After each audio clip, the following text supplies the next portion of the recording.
अस्सलामुअलैकुम दोस्तों, welcome back to our channel find Urdu. आज हम एक ख़ास उर्दू लफ्ज़ मैदा का मतलब समझेंगे। मैदा का मतलब है फाइन फ्लोर या वाइट फ्लोर।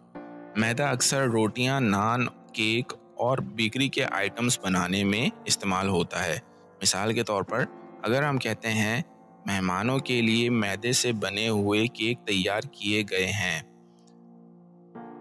तो इसका मतलब है कि मेहमानों के लिए वाइट फ्लोर या फाइन फ्लोर से बनाए हुए केक बनाए गए हैं।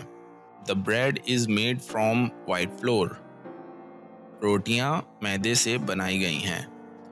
तो दोस्तों, इस तरह से आप मैदे का मतलब अब समझ गए होंगे, वाइट फ्लोर या फाइन फ्लोर। मिलते हैं नेक्स्ट वीडियो में। शुक्रिया।